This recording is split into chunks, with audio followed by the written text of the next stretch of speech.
That's an incredible story. Like the things that I was listening to there is, which a lot of people, including myself, and Doug, and I'm sure plenty of people listening, is at times we think we're not enough because we look at other people who think we have enough, who think they have enough, and Right. social media. I love social media. If it wasn't for social media, we wouldn't be doing this. But social media is also can be very detrimental because a lot of the stuff on there is not what people are actually doing. It looks Right. like what they're doing, right? And I'm not judging anyone. You're free to do what you want.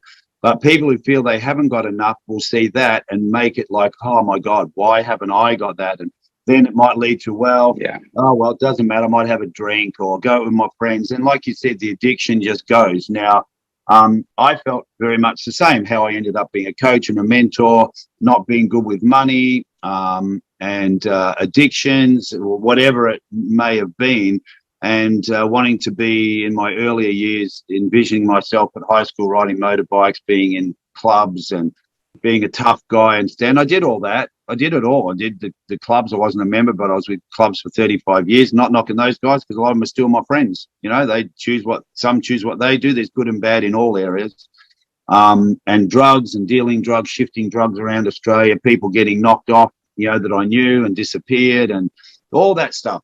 And then it was like you always searching for something, and one of the biggest things apart from my faith, the next thing was acting something that really, like I can remember on set, like shooting a movie back in the early days, I was sneak off to the trees and those little bottles, with cocaine, a little bit of, like, I feel good now. And, it's all just unreal. It's not even real. It's not real Yeah. at all.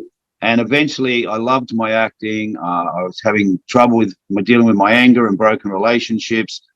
Now that's fine. Wonderful. My kids, we all get on well. I this coaching and mentoring is for other people, seeing people transform, and it's transforming me, listening to other people's stories and dealing with money better, respecting money, respecting it, respecting that we all have addictions and we can be addicted. You got to get it. You got to listen to it and go, why am I doing this? Even just coming home every day, if you live by yourself, which I was doing for a while, nothing wrong with it, but you'd sit down and watch Netflix, have a beer. 2 weeks time, it's 3 beers. And then in 4 weeks time, it's 4 beers every night. But you go, no, I'm good. I'm not drunk, But then all of a sudden you're like, whoa, hang on, dude, what are you doing? Yeah. And then tip him down the sink, just tip him down the sink and stop doing it. And then we all go through something. So what you said and descriptive, because of your directing and writing and your creative arts, the way you describe it, it's very easy to listen to, and I'm sure that there's a lot of people out there that can relate to everything you said. And we stop looking at ourselves. Like I've been an actor for 30 years. I haven't worked for probably a year and a half. I was lucky enough to do a big voiceover for a big Netflix animation, The Pacific Rim, The Black, which was awesome, but nothing else. Everything else was cancelled in Australia. I couldn't fly back. You could allow that to make it mean something, be wrong. I don't. I just keep doing what I'm doing. Get up every day, look after yourself, work, do your interviews, because it's not always just about the one thing. Of course, I love doing it, but it's not about that. It's a balance. Yeah, I mean, I'll just real quick to say on that is like that was one of the biggest things that hit me, during this pandemic, over the last, whatever it's been, year and a half or so, that I really found, this another sort of, character defense instead of like a character defect, which is, this addiction to achievement, to be able to like to my achievement sort of equals my worth. So if I'm, it's almost when you said, so, Doug, you said, like, what are you up to now? There's a tinge of like, oh yeah, I have to prove to myself, I have to prove to them, this is what I'm up to. I'm worthy. I'm doing all these cool things.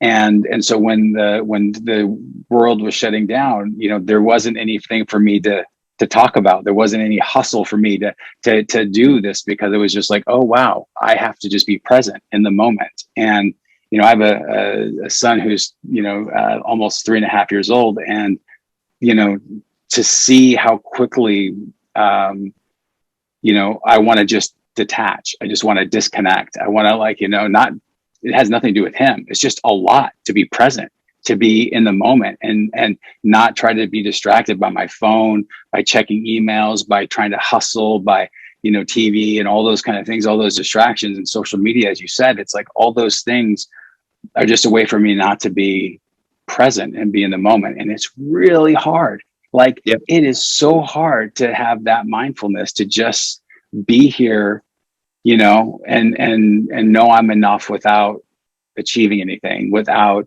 having this, you know, a certain amount in the bank, or having, you know, all these different things. And it's like, I think that's what you were saying about the compare and despair on this, on the social media and stuff. You know, I'm so guilty. I can have this most amazing day. I go and I start scrolling. It doesn't matter. I don't even have to know the people.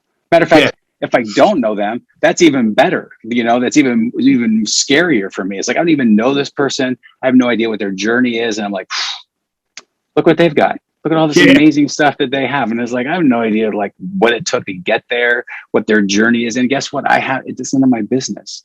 My business is my journey. You know, that's all I can handle and I can control. And even that, it's hard for me to control. You know what I mean? So yeah, I totally relate to what you're saying. And look, absolutely, you know, just following up on what you said, is there's nothing wrong with having lots of money in a nice house. Of course, there's nothing. Yeah. But as long as it's not the thing that's just ruling your life. Like, yes, we all want, well, most of us want that, I guess, you know, financial stability, a nice home, nice area, all that. Yes, of course. But you've got to have the balance. Otherwise, unhappiness and despair can creep in, you know, wanting. And what I've started doing myself over the last few weeks is back into my, you know, like I have a regime where I'll do my Bible study in the morning. As I ride now with Bikers for Christ, which is a worldwide international organization, which is there helping people on the streets, you know, helping, you know, guys who may want to move out of where they are with certain circumstances in their life. So they're walking the talk, you know, good guys. And then I meditate. I do my meditation. I do a little bit of my reading on creating better attraction in your life. And the minute you start doing it, just change your mindset, all of a sudden there's this clarity around things. Like yesterday, for instance, I pulled my wallet out and my license and my Ralph's card was missing. Now, I don't know which was more important, the Ralph's card or my license. But, you know, they were gone. I went, oh, no, integrity. How many times have you dropped things out of your wallet? And people said, hey, man, you just dropped your credit card. Oh, sorry, I didn't get a new wallet. And now, yesterday I went, you just paid for it. You've now lost your license. No big deal. And I went, hang on, wait a minute. You don't know if you've lost it. It could have fallen out in the car, could be in one of your jeans pockets, could be somewhere in the apartment. So I let it go. Didn't worry about it. Come home, did my thing, went to bed, had a good sleep. I got up in the morning, as soon as I got out of bed and walked into the second room to go to the restroom, right there in the middle of the floor was my license and the Ralph's card. I'd walked over that 5 times last night with the lights on and didn't see it. But after a clarity night, not worrying about it, not racing off anywhere, and there it was, right there. I took a photo of it and showed my friend. I said, look at that. There it is, right there in front of me.